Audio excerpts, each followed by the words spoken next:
LOE people, there's a really simple mistake that I see a lot of people make with writing Boolean queries, and it's all to do with the minimum should match parameter. I work with a lot of people who use Elasticsearch, and I keep seeing people make this mistake. And it can mean that they bring in more documents than they're actually expecting. So let's go through a quick example, and I'll show you what I mean. Here in Kibana, I'm going to use one of the built-in data sets. I'm going to use the Kibana sample e-commerce data set that contains details of orders, people who made those orders, the products in their orders, and all sorts of other bits and bobs. So let's say that we want to filter this down and we want to only include the results for items that contained a product that was women's clothing. And we can do this by writing a simple term query.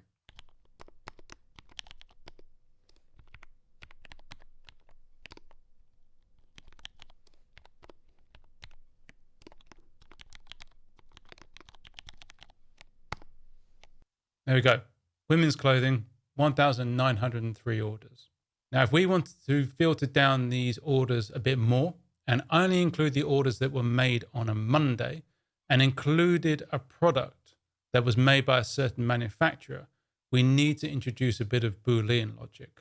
Now, if you're from a SQL database background, this is the sort of logic we're going to be going for.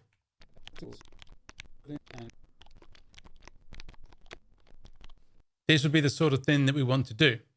We've got one criteria that must match, and then two criteria that should match.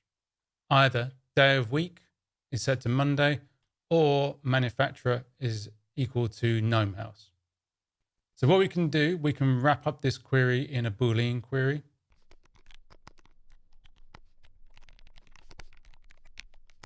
So that's the criteria that must match. And then we add our other two queries to a should block.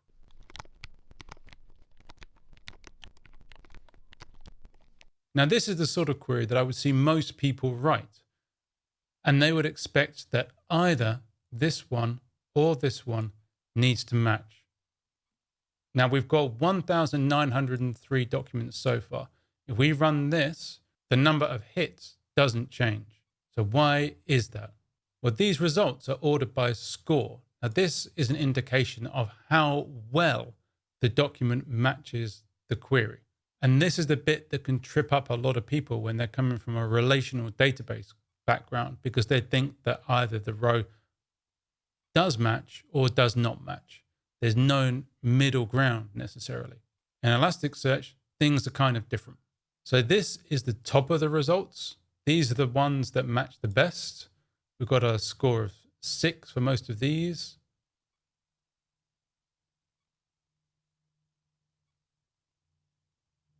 But let's have a look at the bottom of the results. Let's see if anything is different down there.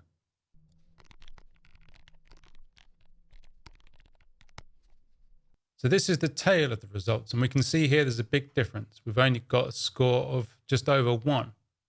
And if we look at the items that we're filtering on, we can see that this was made on a Sunday and the manufacturers don't contain the one that we're looking for. So this doesn't match either of these two should queries. The reason for this is that there's this extra parameter called minimum should match.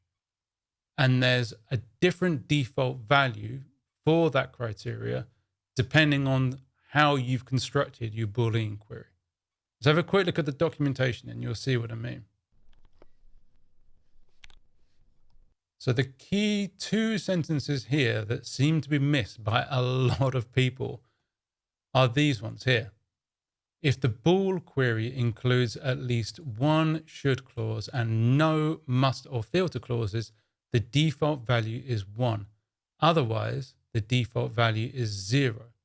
So this parameter, minimum should match, this is what defines how many of these different queries in the should block actually need to match in order for the document to become a hit. And there are different default values depending on how your Boolean query is configured. Now, in the situation we've got here, we've got one must clause and multiple should clauses. So going back to the documentation, you can see that the default value here is going to be 0 because we do have a must. So if we add in the default value,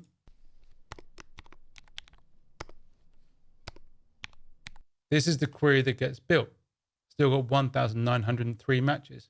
If we absolutely must have one of these two queries matching, we need to change this default value from 0 to something non-zero.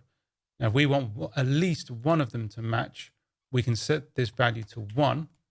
We rerun our query, and then we only get 607 hits.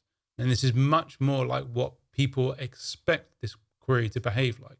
If we look through the results, you can see now that everything matches the same way.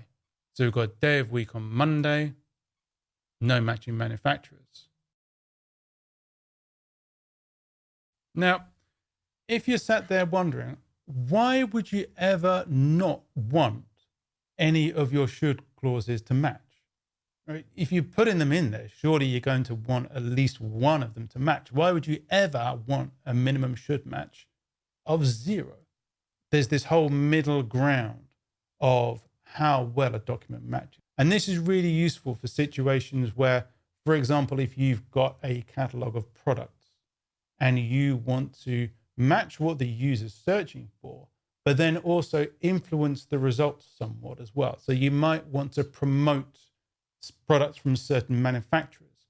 You may want to rank products that the user has ordered before higher in the search results. You might want to promote discounted products.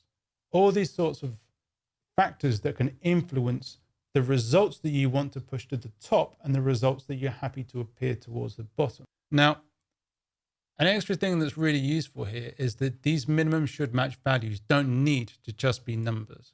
If you look at the documentation specifically for this parameter, you can see that you can use positive integers for saying absolutely this number of clauses need to match.